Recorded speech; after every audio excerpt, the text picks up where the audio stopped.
Hello guys, இந்த வீடியோவில் என்ன பார்க்க போகிறோம் அப்படின்னா காங்கிரஸ் தீவிரவாதிகள். ஸோ காங்கிரஸ் எப்படி ஸ்டார்ட் ஆச்சு, அதில் ஸ்டார்டிங்கில் வந்து மிதவாதிகள் அப்படிங்கிறவங்க இருந்தாங்க. அண்ட் மிதவாதிகளுக்கு அப்புறமா இப்போ நமக்கு தீவிரவாதிகள் அப்படிங்கிறவங்க எப்படி இதுலேருந்து இவால்வ் ஆகி வந்தாங்க அப்படிங்கிறத பார்க்க போகிறோம். ஸோ அரசியல் உரிமைகளை போராடித்தான் பெற வேண்டும் அப்படின்னு சொல்லிட்டு யார் சொல்லியிருப்பாங்கன்னா பால கங்காதர திலகர் வந்து சொல்லியிருப்பார். ஸோ நேற்று பார்த்துருப்போம், நம்ம கோகலேவ வைரம் அப்படின்னு சொல்லிட்டு யார் சொல்லியிருப்பாங்க அப்படிங்கிறத கமெண்டில் சொல்லுங்கள். அண்ட் இதில் பார்த்தீங்க அப்படின்னா நமக்கு தீவிரவாதிகளோட சகாப்தம் அப்படின்னு எடுத்துட்டோம்னா 1905 1919 வரைக்கும். ஸோ ஸ்டார்டிங்கில் பார்த்தோன்னா நமக்கு 1885 1905 வரைக்கும் மாடரேட்ஸ் மிதவாதிகள், ஸோ அவங்களோட காலமாக இருந்திருக்கும். அதுக்கப்புறம் இந்த 1905 1919 வரைக்கும் பார்த்தோன்னா எரா ஆஃப் தி எக்ஸ்ட்ரீமிஸ்ட் அப்படின்னு சொல்லிட்டு சொல்கிறாங்க. அப்போ இந்த மிதவாதிகளை மாதிரி தீவிரவாதிகளுக்கும் நாட்டுப்பற்று அப்படிங்கிறது அதிகமாக இருந்தது. நமக்கு மிதவாதிகள் எடுத்துட்டோம் அப்படின்னா இந்த 3P அப்படிங்கிறத ஃபாலோ பண்ணவங்க, ப்ரேயர், பெட்டிஷன், ப்ரொட்டஸ்ட். ஸோ அமைதியான முறையில் பிரிட்டிஷ்காரங்களுக்கு சப்போர்ட்டாக இருந்துகிட்டே அவங்க நினச்சதை வந்து செய்யணும் அப்படின்னு சொல்லிட்டு நினச்சவங்க தான் மிதவாதிகள். பட் தீவிரவாதிகள் அவங்களோட போக்கு எதுவும் பிடிக்கல. ஸோ அவங்க வந்து எல்லாம் யாசகம் பெறுற மாதிரி பெறுறாங்க, அது எதுக்குமே யூஸ் ஆகாது அப்படின்னு சொல்லிட்டு இவங்க வந்து ஒரு தீவிரமான முயற்சிகள் எல்லாத்தையும் புறக்கணிக்கிறது அந்த மாதிரியெல்லாம் ஃபாலோ பண்ணுறாங்க. அண்ட் இவங்க எதுலேருந்து எழுச்சி பெற்றிருப்பாங்க அப்படின்னா மெயினாக வங்கப்பிரிவினை அப்படிங்கிறது தான். ஸோ கர்சன் வந்து வங்கப்பிரிவினையை அனௌன்ஸ் பண்ணதுக்கப்புறமா இவங்களுக்கு பயங்கரமான ஒரு உள் உணர்வு அப்படிங்கிறது தூண்டப்பட்டிருக்கும். அதன் மூலமாக அந்த ஒரு வெளிப்பாடு தான் இவங்க தீவிரவாதிகளாக மாறுறதுக்கான ஒரு காரணம். ஸோ இவங்களோட நோக்கங்கள் என்னன்னு பார்த்தோன்னா அரசியல் குறிக்கோள், அந்த குறிக்கோளை அடையிறதுக்கான வழிமுறைகள் என்னெல்லாம் அப்படின்னா அதுக்கப்புறம் மக்களின் ஆதரவோடு கூடிய இயக்கம். ஸோ குறிக்கோள், அதுக்கான வழிமுறை, அதற்கான இயக்கம். ஸோ இதான் இவங்களோட 3 விஷயங்கள். இந்த 3 விஷயங்களை பொறுத்த வரைக்கும் தீவிரவாதிகளோட நிலைப்பாடும் மிதவாதிகளோட நிலைப்பாடும், ஸோ மாடரேட் அண்ட் எக்ஸ்ட்ரீமிஸ்டோட நிலைப்பாடு அப்படிங்கிறது ரொம்பவே வித்தியாசமாக இருந்துச்சு. அப்போ தீவிர இயக்கத்தோட தீர்க்கதரிசி அப்படின்னு சொல்லிட்டு யார் அழைக்கப்படுறா அப்படின்னா அரவிந்த் கோஷ். ஓகேவா? ஸோ இவர் என்ன சொல்லியிருப்பார் அப்படின்னா political freedom is the life breath of the nation அப்படின்னு சொல்லியிருப்பார். ஒரு தேசத்துக்கு உண்மையான அந்த வாழ்க்கை உயிர் அப்படிங்கிறது எதில் தான் இருக்குது, அரசியல் சுதந்திரம் அப்படிங்கிறதுல தான் இருக்குது அப்படின்னு சொல்லி. ஒரு தேசத்துக்கு உண்மையான உயிர் அப்படிங்கிறது அரசியல் சுதந்திரம் அப்படின்னு சொல்லி சொன்னது யாருன்னா அரவிந்த் கோஷ் சொல்லியிருப்பார். ஸோ இவர் இங்கிலாந்து போயிருப்பார். இங்கிலாந்துலேருந்து இந்தியா ரிட்டர்ன் ஆனது 1893. ஸோ இந்த டைமில் பார்த்தோம் அப்படின்னா இந்த தேசிய அரசியலில் தீவிரவாத விதைகளை விதைச்சவர் யாருன்னா அரவிந்த் கோஷ் தான். ஸோ பம்பாயிலேருந்து வெளியான ஒரு பத்திரிகையில் இவர் ஒரு கட்டுரை எழுதுகிறாரு. அதோட பேர் என்னென்னா நியூ லேம்ப்ஸ் ஃபார் ஓல்டு, முதியோருக்கு புதிய விளக்குகள் அப்படிங்கிறது. ஸோ இது வந்து நமக்கு ப்ரீவியஸ் இயரில் கேட்டிருப்பாங்க, இந்த நியூ லேம்ப்ஸ் ஃபார் ஓல்டு யார் எழுதினது அப்படிங்கிறது. அப்போ இதில் காங்கிரஸையும் காங்கிரஸோட தலைமையையும் குறை கூறியிருப்பார். காங்கிரஸை ஒரு மத்திய தர வகுப்பாரின் கருவி அப்படின்னு சொல்லிட்டு இவர் மென்ஷன் பண்ணியிருப்பார். ஸோ நம்ம ஆல்ரெடி பார்த்துருப்போம், அந்த நுண்ணிய சிறுபான்மையினர் அப்படின்னு சொல்லிட்டு காங்கிரஸை யார் கிரிட்டிசைஸ் பண்ணா அப்படிங்கிறத கமெண்டில் சொல்லுங்கள். அண்ட் இவர் என்ன சொல்கிறாரு, மத்திய தர வகுப்பார், ஒரு மிடில் கிளாஸ் பீப்புளோட ஒரு எக்யூப்மெண்ட் தான் இந்த காங்கிரஸ் அப்படின்னு சொல்லிட்டு அரவிந்த் கோஷ் சொல்கிறாரு. அண்ட் சின்ன சின்ன சீர்திருத்தங்களுக்காக அவங்களோட ஆற்றலை வந்து விரயம் செய்வதற்காக காங்கிரஸ்காரங்களை சாடினாங்க. ஸோ இவங்க வந்து பெருசாக எதுவும் குறிக்கோள் இல்லாமல் குட்டி குட்டி விஷயங்களுக்காக தங்களோட எனர்ஜி எல்லாத்தையும் வீணாக்கிட்டு இருக்காங்க அப்படின்னு சொல்லிட்டு எழுதுகிறாரு. அண்ட் இதனால தான் இவர் என்னன்னு சொல்கிறாங்க அப்படின்னா இவர் தேச விடுதலை, மக்களோட ஆதரவை திரட்டுறது, புரட்சி, ஸோ இதன் மூலமாக இவரோட கருத்துக்கள் அப்படிங்கிறத வெளிப்படுத்துகிறாரு. இதனால தான் இவரை ப்ராஃபிட் ஆஃப் மிலிட்டன்ட் நேஷனலிசம் அப்படின்னு சொல்லிட்டு கரண் சிங் அப்படிங்கிறவர் வர்ணிச்சிருப்பார். தீவிர இயக்கத்தின் தீர்க்கதரிசி அப்படின்னு சொல்லிட்டு யார் சொல்லியிருப்பாங்கன்னா கரண் சிங். ஓகேவா? அப்போ தீவிர இயக்கத்தின் தீர்க்கதரிசி யார்? அரவிந்த் கோஷ். அவரை சொன்னது வந்து கரண் சிங். ஸோ இவரை பற்றி வேறு நியூ லேம்ப்ஸ் ஆஃப் ஓல்டு அப்படிங்கிற ஒரு கட்டுரை எழுதியிருக்காரு. காங்கிரஸை மத்திய தர வகுப்பாரின் கருவி அப்படின்னு சொல்லிட்டு வர்ணிச்சிருக்காரு. ஸோ நெக்ஸ்ட்டு பார்த்தோம் அப்படின்னா தீவிர தேசவாதம் தோன்றுவதற்கான காரணங்கள். ஸோ அதுக்கு முன்னாடி ஒரு 3 இந்த இது பார்த்துடலாம். ஓகேவா? News paper. ஸோ சஜிபானி அப்படிங்கிறது KK மித்ரா. ஓகேவா? சஜிபானி KK மித்ரா. இது வந்து சஜிபானிங்கிறது நியூஸ் பேப்பர். கிருஷ்ணகுமார் மித்ரா தான் இதை தொடங்கியிருப்பார் 1883. அடுத்தது ஹித்தபாடி அப்படிங்கிறது கிருஷ்ண கமல் பட்டாச்சாரியா. ஸோ ஹித்தபாடி வேறு, கிட்டபாடி அப்படிங்கிறது பாடி அப்படிங்கிறது ஒன்று இருக்கும், அது வேறு. ஸோ இந்த ஹிட்டபாடி பார்த்தீங்கன்னா கிருஷ்ண கமல் பட்டாச்சாரியா 1891 ஸ்டார்ட் பண்ணியிருப்பாங்க. பெங்காலி நமக்கு தெரியும், சுரேந்திரநாத் பானர்ஜி 1879 ஸ்டார்ட் பண்ணியிருப்பார்.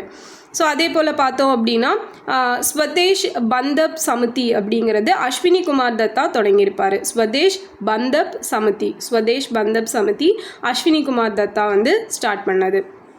ஸோ இப்போ தீவிர தேசியம் தோன்றதுக்கான காரணங்கள் என்னெல்லாம் அப்படின்னு பார்த்தோன்னா 1858 வெளியிடப்பட்ட பேரரசியோட பிரகடனம் அப்படிங்கிறது ஜஸ்ட் ஒரு பேப்பரில் வெளியிட்ட பிரகடனமாக மட்டும்தான் இருந்துச்சே தவிர வேறு எதுக்குமே யூஸ் ஆகலை. ஸோ இந்த 1858 அந்த இதை தான் ஆக்டை தான் என்னன்னு சொல்லுவோம் அப்படின்னா ஆக்ட் ஆஃப் குட் கவர்னன்ஸ் அப்படின்னு சொல்லுவோம், இந்திய நல்லாட்சி சட்டம். ஸோ இதை யார் எங்கே வச்சு எப்போ ரீட் பண்ணாங்க அப்படிங்கிறத கமெண்டில் சொல்லுங்கள். அண்ட் இதில் கொடுக்கப்பட்ட உத்தரவாதங்கள் எதுவுமே செயல்படுத்தப்படலை. அண்ட் இதுக்கு அப்புறமா நமக்கு 1861 council act, 1892 council act. So இதுலேயும் பெருசாக எதுவும் பண்ணலை. 1861 அட்வைசரி கவுன்சில் ஃபார்ம் பண்ணியிருப்பாங்க. ஸோ 1892 அதிலேயே சில சீர்திருத்தங்கள் அப்படிங்கிறது பண்ணியிருப்பாங்களே தவிர பெரிய அளவில் மக்களுக்கு யூஸ் ஆகிற மாதிரி எதுவுமே பண்ணியிருக்க மாட்டாங்க. அடுத்தது 1896-97 டைம் பீரியடில் பார்த்தோன்னா பஞ்சம் அப்படிங்கிறது பயங்கரமாக இருந்திருக்கும். ஸோ நமக்கு அதுக்கு முன்னாடி 1866 ஒரிசா பஞ்சம், 76, 77, 78 மெட்ராஸ் பஞ்சம். ஸோ அதுக்கப்புறம் அகெயின் 96-97 பஞ்சம் வருது. இதுக்கு யாருமே எந்த ஒரு நடவடிக்கையும் எடுத்திருக்க மாட்டாங்க. மெயினாக பார்த்தோன்னா பம்பாய் ராஜதானியில், பம்பாய் ப்ராவின்ஸில் கொள்ளை நோய் அப்படிங்கிறது பரவிட்டு இருந்திருக்கும். ஸோ அதை கட்டுப்படுத்த அதிகாரிகள் வந்து அவங்க மேற்கொண்ட நடவடிக்கைகள் அப்படிங்கிறது மக்களுக்கு இன்னும் கோபத்தை கொடுத்துச்சு. ஸோ அப்போது அதில் வந்து அந்த கோபத்தின் காரணமாக பூனாவில் கொள்ளை நோய் கமிஷனராக ராண்டும் அவரோட உதவியாளரான லெப்டினன்ட் அயஸ்டும் சுட்டுக் கொல்லப்படுறாங்க. ஏன்னா அந்த கொள்ளை நோயை கட்டுப்படுத்துறதுக்காக போடப்பட்டவங்க தான் இந்த ராண்டும் அயஸ்டும். ஸோ இவங்க எந்த ஒரு நடவடிக்கையுமே எடுக்காமல் இருப்பாங்க. ஸோ அந்த கோபத்தில் இவங்க 2 பேரையும் கொன்னுடுறாங்க. அண்ட் மக்கள் பஞ்சத்தாலும் கொள்ளை நோயாலும் அவதிப்பட்டு கொண்டிருக்கும் போது அரசாங்கம் என்ன பண்ணுதுன்னா விக்டோரியா மகாராணியோட பட்டமளிப்பு விழாவை கொண்டாடுறதுல பண விரயம் பண்ணுறாங்க. நம்ம ஆல்ரெடி பார்த்துருப்போம் 3 டெல்லி தர்பார். அதில் ஒரு டெல்லி தர்பார் பார்த்தோன்னா லிட்டன் பிரபு செலிப்ரேட் பண்ணது. ஸோ அது வந்து விக்டோரியா மகாராணியோட பட்டமளிப்பு வைர விழா. அப்போ இது பார்த்து ரொம்ப கோபம் அடைகிறாங்க. எல்லாரும் வந்து பஞ்சத்தில் தவிச்சிட்ருக்கோம், இந்த நேரத்தில் உங்களுக்கு செலிப்ரேஷன் வேணுமா அப்படின்ட்டு. அடுத்தது அமெரிக்கா, கனடா, பிரிட்டிஷ் கொலம்பியா, தென் ஆப்பிரிக்கா போன்ற நாடுகளில் ஒப்பந்த கூலிகளாகவும் பிழைப்புக்குன்னு சொல்லிட்டு தங்கிய இந்தியர்களுக்கு இழைக்கப்பட்ட இன்னல் பற்றி ஆங்கில அரசாங்கம் ரொம்ப அசட்டையாக இருக்காங்க. இந்திய தலைவர்கள் அவங்களோட கோபத்தை வந்து இது கிளறி விடுது. ஸோ இத்தாலியை அபிசீனியா வந்து தோற்கடிச்சிருக்கோம் 1896. ஜப்பான் ரஷ்யாவை வென்றிருக்கும் 1905. ஸோ இந்த நிகழ்ச்சிகள் எல்லாம் நம்மளோட இளைஞர்களுக்கு ஒரு உத்வேகத்தை கொடுக்குது. ஸோ இங்கே வந்து இந்த மாதிரி புரட்சிகள் பண்ணாதான் நம்மளாலையும் ஃப்ரீடம் அப்படிங்கிறது வாங்கிக்க முடியும் அப்படின்னு சொல்லிட்டு அவங்களுக்குள்ள ஒரு தாட் அப்படிங்கிறது வருது. இதன் மூலமாக தான் எக்ஸ்ட்ரீமிஸ்ட் அப்படிங்கிற ஒரு கேட்டகரி வந்து உருவாகுறாங்க. அப்போ மிதவாதிகள் வந்து ஆங்கில பண்பாடு நம்ம பார்த்த மாதிரி ப்ரேயர், பெட்டிஷன், ப்ரொட்டஸ்ட் இப்படிங்கிற மாதிரி தான் ஃபாலோ பண்ணிகிட்டு இருக்காங்க. அப்போ இதை பார்த்துட்டு பாலகங்காதர திலகர், பிபின் சந்திரபால், லாலா லஜ்பதி ராய், அன்னி பெசன்ட் இவங்கெல்லாம் என்ன பண்ணுறாங்க அப்படின்னா ஒரு ஃப்யூச்சருக்கு தேவையான ஒரு அமைப்பு அப்படிங்கிறத நம்ம நல்லபடியாக உருவாக்கணும் அப்படின்னு நினைக்கிறாங்க. அண்ட் மராட்டிய மாவீரர்களையும் 1857 கிளர்ச்சி தலைவர்களையும் முன்மாதிரியாக வச்சுட்டு இவங்க எல்லாத்தையும் பண்ண ஆரம்பிக்கிறாங்க. அப்போ மேலை நாடுகளில் எழுந்த விடுதலை இயக்கங்கள், கரிபால்டி, மாஜினி, ஸோ இந்த தலைவர்களோட தியாக செயல்கள், புரட்சி கருத்துக்கள் எல்லாம் எழுச்சி ஏற்படுறதுக்கு முக்கிய காரணமாக இருக்குது. அண்ட் திலகர் வந்து 1897 வந்து இவரை அரெஸ்ட் பண்ணுறாங்க.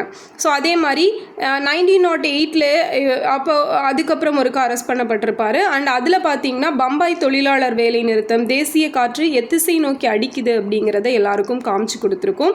அண்ட் இந்திய வைஸ்ராய் கர்சன் பிரபுவோட கொள்கை அப்படிங்கிறது குழவி கூட்டில் கைவிட்ட கதையாயிற்று. ஆல்ரெடி ப்ராப்ளம் போயிட்டு இருக்குது. இவர் பத்தாததுக்கு வங்க பிரிவினை அது இதுன்னு சொல்லிட்டு கொண்டு வந்திருப்பார். இப்போ தேசிய இயக்கத்தோட தீவிரம், அப்போ ஆங்கில ஆதிக்க அடக்குமுறை கொள்கையால் எரிச்சல் அடைஞ்சி அதே சமயத்தில் மிதவாதிகள் தோல்வி, ஓகேவா, அவங்களோட தோல்வியும் என்ன பண்ணுதுன்னா தீவிரவாதிகளாக உருவாக்குது. அப்போ ஆங்கிலேயர் அளிக்கும் சீர்திருத்த பிரச்சனை ஏற்றுக்கொண்டால் தேசிய இயக்கத்தின் தீவிரம் வந்து கம்மியாயிரும் அப்படின்னு சொல்லிட்டு அவங்க பயப்பட்டாங்க. அப்போ ஸ்வராஜ் அப்படிங்கிறது குறிக்கோள். அப்போ இந்தியர்களுக்கு அவங்களே ஆட்சி செய்கிறதுக்கான திறமை இருக்குது, அதனால சுயாட்சி முறை தான் சிறந்த அரசியல் முறை அப்படின்னு சொல்லிட்டு அவங்க நினச்சாங்க. அண்ட் சுதேசி, சுயராஜ்யம், விதேசி பொருள் புறக்கணிப்பு, தேசிய கல்வி, ஸோ இது எல்லாமே இவங்களோட திட்டமாக இருந்திருக்கும். ஸோ நமக்கு இதுக்காக தான் டான் சொசைட்டி, விடிவெள்ளி கழகம் எல்லாம் ஆரம்பிச்சிருப்பாங்க. நேஷனல் கவுன்சில் ஆஃப் எஜுகேஷன் அப்படிங்கிறது தொடங்கியிருப்பாங்க. இதெல்லாம் பார்த்துருப்போம். அப்போ பாலகங்காதர திலகர், பிபின் சந்திரபால், ஸோ இவங்க எல்லாரும் பெருமைக்கும் புகழுக்கும் உரிய தீவிர தேசியவாத தலைவர்களாக திகழ்ந்தவங்க. And Surat split. ஸோ அப்போ 1905 நமக்கு காங்கிரஸ் பார்ட்டிஷன் ஆஃப் பெங்கால் அப்படிங்கிறது நடக்குது. அதுக்கப்புறமா பார்த்தோன்னா 1906 தாதாபாய் நௌரோஜி தலைமையேற்றதுனால பெருசாக ப்ராப்ளம் இல்லாமல் போயிடுச்சு. ஸோ அப்போலேருந்தே ராஜ்பிகாரி கோஷ் ஒரு தரப்பும் திலகர் தலைவராக இருக்கணும்னு ஒரு தரப்பும் அங்கே ப்ராப்ளம் அப்படிங்கிறது போகுது. அண்ட் 1907 சூரத் ஸ்பிளிட் நடக்குது. அப்போ அந்த செஷனில் பார்த்தீங்கன்னா ராஜ்பிகாரி கோஷ் தான் தலைவராக தேர்ந்தெடுக்கப்படுறாரு. அப்போ அங்கே வந்து தீவிரவாதிகளின் கோட்டை அப்படின்னு சொல்லப்பட்ட இடத்துல நடத்த தீர்மானிக்கப்பட்டது. கடைசியில் பிளேஸை மாற்றிட்டாங்க. ஸோ அங்கே நடந்தால் ப்ராப்ளம் ஆயிரும் அப்படின்னு சொல்லிட்டு சூரத்துக்கு மாற்றுறாங்க. அப்போ இங்கே வந்து கோகலே தலைமை தாங்கி சுதேசி இயக்கத்தோட பெருமை பற்றி பேசுகிறாரு. காசியில் 1905 பனாரஸ் செஷனில் பேசுகிறாரு.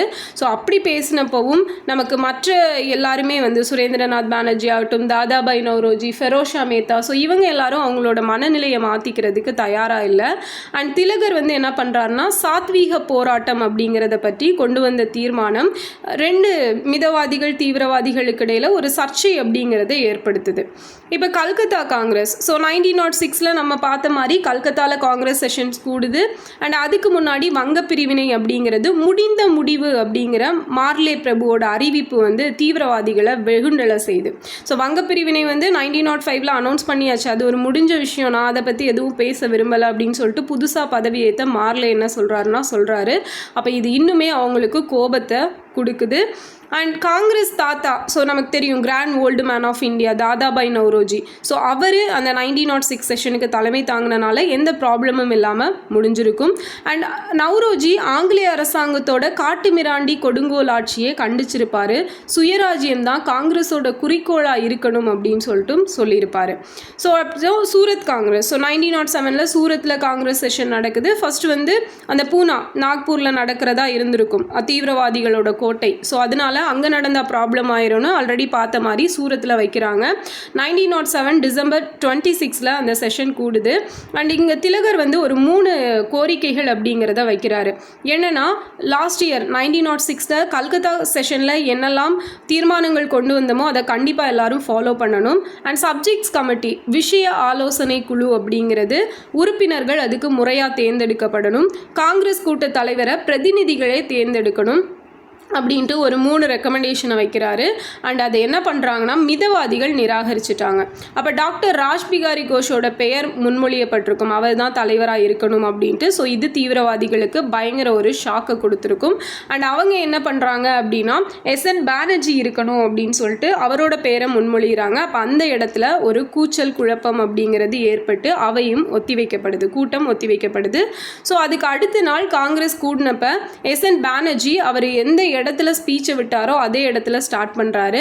அண்ட் அதில் பார்த்தோம் அப்படின்னா அந்த பயங்கர ப்ராப்ளம்ஸ் எல்லாம் வரும். அப்போ அந்த ஸ்டேஜில் எஸ்என் பானர்ஜி இருப்பார். ஸோ ஃபெரோஷா மேத்தா, ஸோ இவங்களை பார்த்து செப்பலெல்லாம் எடுத்து வீசுகிறாங்க. ஸோ அது அவர் மேலே உரசி செஞ்சிச்சு அப்படின்னு சொல்லிட்டு பட்டாபி சீதாராமையா அவரோட புக்கில் வந்து எழுதியிருக்காரு. அப்போது டிசம்பர் 28 மிதவாதிகள் டாக்டர் ராஜ்பிகாரி கோஷோட தலைமையிலையும் தீவிரவாதிகள் அரவிந்த் கோஷோட தலைமையிலையும் தனித்தனியாக கூடி ரெசல்யூஷன்ஸ் அப்படிங்கிறத நிறைவேற்றிக்கிறாங்க. ஸோ இதை தான் சூரத் ஸ்பிளிட் அப்படின்னு சொல்லிட்டு சொல்கிறோம். 1907 டிசம்பர் 28. ஸோ இப்போது நமக்கு சூரத் காங்கிரஸுக்கு அப்புறமா காங்கிரஸ் அப்படிங்கிறது 2 பட்டுச்சு. ஒரு பிரிவினரோ கோகலையோட தலைமையிலையும் இன்னொரு பிரிவினர் திலகர் தலைமையிலையும் செயல்பட்டிருப்பாங்க. அப்போ காங்கிரஸோட நோக்கம் போக்கம் இது 2லையுமே தெளிவு உண்டாக சூரத் பிளவு வழிவகுத்துச்சு. ஏன்னா தீவிரவாதிகளோட நோக்கம் 2 பேரோட நோக்கமும் வேறு தான், ஆனால் வழிகள் அப்படிங்கிறது நோக்கம் வந்து ஒன்று தான், வழிகள் அப்படிங்கிறது வேறு. ஸோ அது வந்து தெளிவாக இதில் தெரிஞ்சிருச்சு. அண்ட் இந்திய அரசியலில் 2 கட்சி அமைப்பு முறை அப்படிங்கிறது 2 பார்ட்டி சிஸ்டம் இங்கேருந்தே ஸ்டார்ட் ஆக ஆரம்பிச்சிருச்சு. அப்போ இது பிரிட்டிஷ்காரனுக்கு என்னென்னா சாதகமாக போச்சு. ஏன்னா கூத்தாடி 2 பட்டா இவங்களுக்கு வந்து கொண்டாட்டம் இல்லையா. ஸோ ஊர் 2 பட்டா கூத்தாடிக்கு கொண்டாட்டம் அப்படின்னு பழமொழி சொல்லுவாங்க. அப்போ அந்த மாதிரி தான் இவங்களுக்குள்ள குழப்பம் வந்தனால அவங்களுக்கு வந்து ரொம்ப சாதகமாக போச்சு. அப்போ மிதவாதிகளை அவங்க சப்போர்ட் பண்ணுறாங்க. லாலா லஜ்பதி ராய், அஜித் சிங், திலகர் இவங்கெல்லாம் அரெஸ்ட் பண்ணப்பட்டு என்ன பண்ணுறாங்கன்னா பர்மாவில் இருக்க மாண்டிலே சிறையில் அடைக்கப்படுறாங்க. ஸோ அப்போது அதுக்கப்புறமா அப்போ பிரிஞ்ச காங்கிரஸ்காரங்க 1907 பிரிகிறவங்க 1916 லக்னோ காங்கிரஸில் தான் திருப்பி ஒன்று கூடியிருப்பாங்க. பண்ணியிருப்பாங்க. ஸோ தமிழ்நாட்டில் தீவிரவாத இயக்கம். ஸோ பொதுவாக தமிழ்நாடு வந்து மிதவாதிகளோட பூங்காவாக இருந்திருக்கும். ஸோ இந்த பூங்காவுக்குள்ளே புயலாக வந்தவர் தான் யார் அப்படின்னா பிபின் சந்திரபால். ஸோ 1907 பீரியடில் பார்த்தோன்னா ஆந்திராவுக்கு வந்திருப்பார். பாரதியார் அவரை போயிட்டு தமிழ்நாட்டுக்கு ஸ்பீச் கொடுக்கறதுக்காக கூட்டிகிட்டு வந்திருப்பார். ஸோ பிபின் சந்திரபாலோட ஸ்பீச்சை கேட்டு நம்ம சுதந்திர போராட்டத்தில் ஈடுபட்டவங்க வந்து நிறைய பேர் இருக்காங்க. அந்த அளவுக்கு அவரோட ஸ்பீச் அப்படிங்கிறது இருக்குன்னு ஆல்ரெடி நம்ம பார்த்துருப்போம். ஸோ அந்த பிபின் சந்திரபால் இங்கே வந்ததும் பாரதியார் கூட்டிகிட்டு வந்தாச்சு. ஸோ அவர் ஸ்பீச் கொடுக்கறதுக்கு யார் ஏற்பாடு பண்ணுறாங்க அப்படின்னா விஓசியும் சுப்பிரமணிய சிவாவும் ஏற்பாடு பண்ணுறாங்க.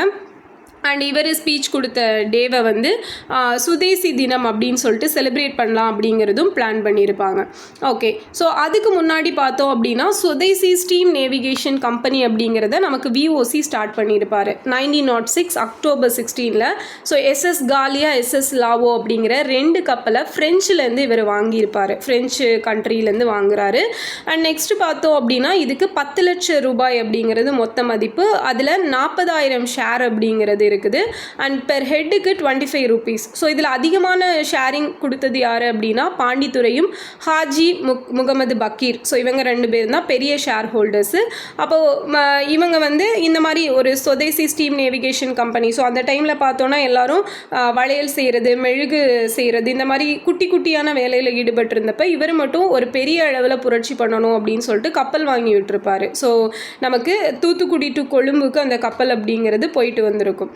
அப்போது இந்த அதே மாதிரி தொழிலாளர் நலனில் அக்கறை இருந்த இவங்க என்ன பண்ணுறாங்கன்னா கோரல் நூற்பாலை போராட்டம். ஸோ அதையும் தீர்த்து வைப்பாங்க 1908 February 27. ஸோ இதை தொடர்ந்து தான் என்ன ஆகுது அப்படின்னா பிபின் சந்திரபாலரை பாராட்டுறதுக்கு ஸோ அவர் வந்து ஸ்பீச் கொடுக்குறாரு, அரெஸ்ட் பண்ணி உள்ளே வைக்கிறாங்க. அவரை விடுதலை செஞ்ச நாளை சுதேசி நாள் அப்படின்னு சொல்லிட்டு செலிப்ரேட் பண்ணலாம் அப்படின்னு பிளான் பண்ணுறாங்க March 9. ஸோ 1908 இவங்க பிளான் பண்ணது வந்து தேச துரோக குற்றம் சாட்டப்பட்டு சுப்பிரமணிய சிவாவும் விஓசியும் சிறையில் அடைக்கப்படுறாங்க. ஸோ விஓசிக்கு 40 வருட சிறை தண்டனையும் சுப்பிரமணிய சிவாவுக்கு 10 வருட சிறை தண்டனை அப்படிங்கிறதும் கொடுக்கப்படுது. ஸோ 1908 அடைக்கப்பட்டவங்க அவர் விஓசி பார்த்தீங்க அப்படின்னா ஃபஸ்ட்டு வந்து கேரளா கண்ணனூர் சிறையிலும் அடுத்தது வந்து கோவை சிறையிலையும் வந்து அடைக்கப்பட்டிருப்பார். சுப்பிரமணிய சிவாவை பொறுத்த வரைக்கும் திருச்சி சிறையில் அடைக்கப்பட்டிருப்பார். அதுக்கப்புறம் அவருக்கு தொழுநோய் வந்தனால சேலம் சிறைக்கு மாற்றப்பட்டிருப்பார். ஸோ 1912 2 பேரையுமே ரிலீஸ் பண்ணுறாங்க. ஸோ இவர் தமிழ்நாட்டு திலகர் அப்படின்னு அழைக்கப்பட்டவர் நம்ம வஉசி இல்லையா. ஸோ இவங்களோட செயலால் அந்த தீவிரவாதம் அப்படிங்கிறது எந்த அளவுக்கு இருந்தது அப்படிங்கிறது நமக்கு புரியும். அப்போது இந்த வகுப்பு இயக்கமாக இருந்த காங்கிரஸ் மக்கள் இயக்கமாக மாறுவதற்கு யார் தான் காரணமாக இருந்தானா தீவிரவாதிகள் தான் காரணமாக இருந்தாங்க. அண்ட் திலகர் நமக்கு 1906 அவர் அரெஸ்ட் பண்ணியிருப்பாங்க.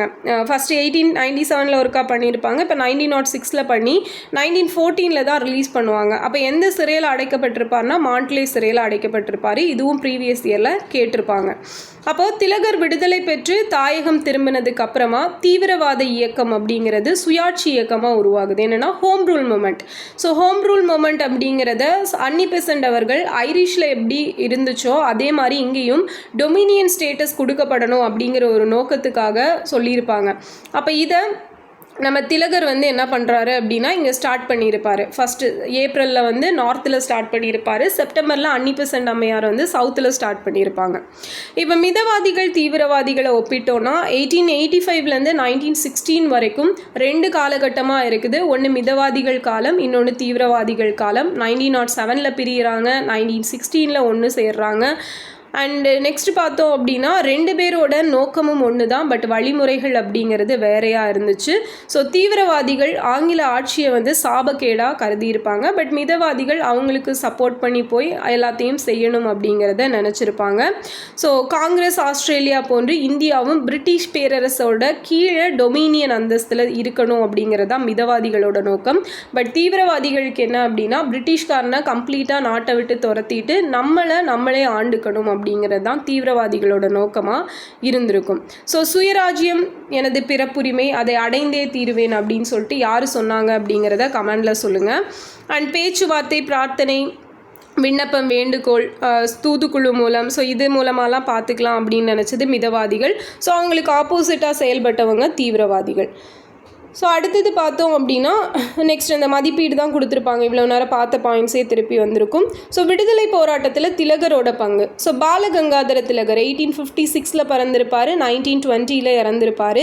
இந்திய தீவிரவாத இயக்கத்தோட தந்தை யாருன்னா இவர் தான். ஸோ மிதவாதிக்கெல்லாம் மிதவாதி அப்படின்னு சொல்லி தமிழ்நாட்டில் ஒருத்தர் அழைக்கப்பட்டார். அவர் யார் அப்படிங்கிறத கமெண்டில் சொல்லுங்கள்.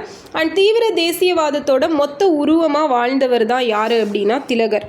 ஸோ பம்பாய் பல்கலைக்கழகத்தில் சட்ட பட்டதாரியாக இருந்து படிச்சுட்டு திலகர் அரசு பணியில் சேராமல் தேச சேவையில் ஈடுபட்டிருப்பார். பூனா நவீன ஆங்கில பள்ளி, தக்கான கல்விக் கழகம், பெர்குசன் காலேஜ், ஸோ இந்த எல்லாம் ஸ்டார்ட் பண்ணுறதுக்கு திலகர் ஹெல்ப் பண்ணியிருப்பார். அண்ட் மராத்தி வார ஏடு கேசரி, ஓகேவா, கேசரிங்கிறது மராத்தி லாங்குவேஜில் வெளிவந்த வார ஏடு. அதே மாதிரி ஆங்கில பத்திரிகையோட பேர் தான் மராட்டா. ஸோ இது ரெண்டுமே திலகரால் தொடங்கப்பட்டது. அண்ட் கோகலே, அகர்கர் இவங்க போல இல்லாமல் திலகர் வந்து சமூக சேவையை விட அரசியல் சுதந்திரம் தான் ரொம்ப முக்கியம் அப்படின்னு சொல்லிட்டு சொல்லியிருப்பார். ஸோ 1893 கணபதி பண்டிகை அப்படிங்கிறத தொடங்கியிருப்பார்.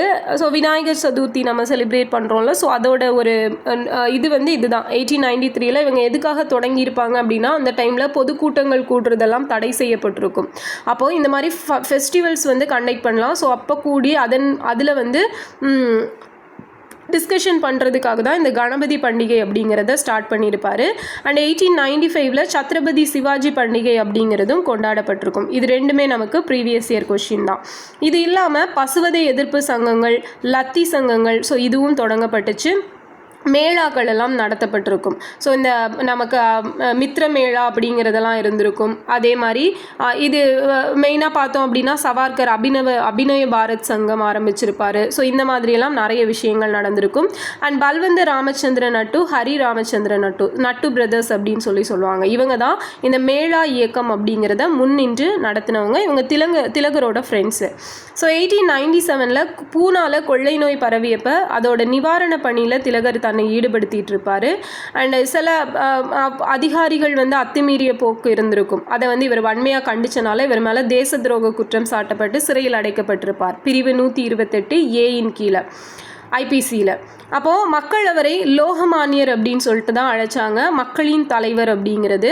அண்ட் திலகர் தேசிய அரசியலில் தீவிரமாக ஈடுபட்டிருப்பார். வங்க பிரிவினைக்கு எதிராக துவங்கப்பட்ட சுதேசி இயக்கத்தை முழு மனசோடு ஆதரிச்சிருப்பார். ஸோ காங்கிரஸ் மிதவாதிகளோட விரோதத்தை தேடிக்கொண்டார். அதே போல் இவர் அரெஸ்ட் பண்ணப்பட்டு நமக்கு மாண்டலே சிறையில் அனுப்பப்பட்டார். 6 வருஷம் அங்கே கடுங்காவல் தண்டனை அப்படிங்கிறது அழைக்கப்பட்டிருக்கும். ஸோ அங்கே இருந்தப்போ தான் இவர் கீதா ரகசியம் அப்படிங்கிற ஒரு நூலை எழுதியிருப்பார். இதுவும் ப்ரீவியஸ் இயர் கொஷின். கீதா ரகசியம் திலகரோடது. ஸோ மாண்டலே சிறையிலேருந்து விடுதலை அடைஞ்சப்போ 1914 வெளியே வராரு. அண்ட் இங்கே வந்து ஏப்ரல் 1916 ஹோம் ரூல் லீக் அப்படிங்கிறத தொடங்குறாரு. அண்ட் லக்னோ காங்கிரஸ் திலகர் தலைமையிலும் தீவிரவாதிகளில் மீண்டும் காங்கிரஸ் பாசறைக்கு திரும்பியிருப்பாங்க. எப்போ 1916. ஸோ அந்த 1916 ஐஎன்சி செஷனுக்கு யார் தலைவராக இருந்தாங்க அப்படிங்கிறத கமெண்டில் சொல்லுங்கள். அண்ட் காங்கிரஸ் முஸ்லீம் லீக் உடன்பாடு ஏற்படுறதுக்கு இவர் ஒரு மெயின் ரீசனாக இருந்திருப்பார். அண்ட் அதில் தான் நமக்கு சரோஜினி நாயுடு வந்து ஜின்னாவை சொல்லியிருப்பாங்க, ஹிந்து முஸ்லீம் ஒற்றுமையின் தூதர் அப்படின்னு சொல்லிட்டு சொல்லியிருப்பாங்க. பட் அந்த ஜின்னா தான் கடைசியில் பாகிஸ்தான் பிரியறதுக்கு ஒரு முக்கிய ரீசனாக இருந்திருப்பார். 1919 செப்டம்பரில் திலகர் இங்கிலாந்து போயிட்டு சுயாட்சிக்கு ஆதரவாக சூறாவளி சுற்றுப்பயணம் செஞ்சுருப்பார். மாண்டேகு திலகரை சந்தித்து சீர்திருத்த திட்டங்களுக்கு அவரோட ஆதரவை கேட்டிருப்பாங்க. 1920 கல்கத்தா காங்கிரஸுக்கு திலகர் தலைமை தாங்குவதாக இருந்திருக்கும். பட் என்ன ஆயிருக்கும் அப்படின்னா அதுக்கு முன்னாடியே அவர் இறந்திருப்பார். 1920 ஆகஸ்ட் 1 வந்து இறந்திருப்பார். ஸோ காங்கிரஸ் மிதவாதிகளோட போராடினார். ஸோ வீண் பழி சுமத்தி இவர் மேலே வேலண்டைன் சிரோல் வந்து வீண் பழி சுமத்தி இந்திய அமைதியின்மையின் தந்தை அப்படின்னு சொல்லிட்டு இவரை சொல்லியிருப்பாங்க. அண்ட் இந்தியன் அண்ட்ரஸ்ட் அப்படிங்கிற புக்கை எழுதினது யாருன்னா வேலண்டைன் சிரோல் தான் எழுதியிருப்பார். ஸோ இவர் மேலே கேஸை நடத்துறதுக்காகவே இவர் வந்து திலகர் வந்து என்ன பண்ணியிருப்பார் அப்படின்னா ஃபாரின் போயிட்டு கேஸ் நடத்தியிருப்பார். அண்ட் யாவற்றுக்கும் மேலாக சுயராஜ்யம் எனது பிறப்புரிமை, அதை அடைந்தே தீருவேன் அப்படின்னு சொல்லிட்டு போர் முழக்கம் முழங்கினார். ஸோ இப்போ நமக்கு பார்ட்டிஷன் ஆஃப் பெங்கால் அப்படிங்கிறத அனௌன்ஸ் பண்ணியிருப்பாங்கன்னு பார்த்தோம். ஸோ இதை வந்து மெயினாக நமக்கு இதை முன்னின்று நடத்தியவர் யார், இந்த எதிர்ப்பை வந்து முன்னின்று நடத்தினது சுரேந்திரநாத் பானர்ஜி. ஸோ இதை ஒவ்வொரு இடத்துலையும் ஒவ்வொரு ஆள் வந்து எதிர்த்து நின்றுருப்பாங்க. யார் அப்படின்னு பார்த்தீங்கன்னா பூனா, பாம்பே இந்த ரீஜியனில் திலகர், பஞ்சாபில் லாலா லஜபதி ராயும் அஜித் சிங் அப்படிங்கிறவங்களும், டெல்லியில் சையத் ஹைதர் ரசா அப்படிங்கிறவர், மெட்ராஸில் விஓசி. ஸோ இவங்க தான் வங்க பிரிவினைக்கு எதிராக அந்த இயக்கங்களுக்கு தலைமை தாங்கினவங்க, எந்தெந்த ஏரியாவில் யார் யார் அப்படிங்கிறத பார்த்துக்கோங்க. ஸோ இதான் நமக்கு தீவிரவாதிகள் காலம் அப்படிங்கிறது. ஸோ நெக்ஸ்ட்டு வந்து புரட்சிகர தீவிரவாதிகள் அப்படிங்கிறவங்கள நெக்ஸ்ட் லெசனில் பார்க்கலாம். ஓகேவா? ஸோ கேட்ட கொஷின்ஸ்க்கெல்லாம் ஆன்சர் பண்ணிடுங்க அண்ட் நல்லா படிங்க. ஓகேவா? அந்த பாயிண்ட்ஸ் எல்லாம் ரொம்ப முக்கியமானது. ஸ்டோரி ஈஸியாக தான் இருக்கும். ஸோ ஸ்கூல் புக்கில் இருக்கிற கண்டென்ட்டும் அப்படியே மேட்ச் பண்ணி படிச்சுக்கோங்க. அப்போது ஸ்கூல் புக்கும் கவர் பண்ண மாதிரி இருக்கும், அவுட் சோர்ஸும் பார்த்த மாதிரி இருக்கும். ஓகேவா? தேங்க்யூ.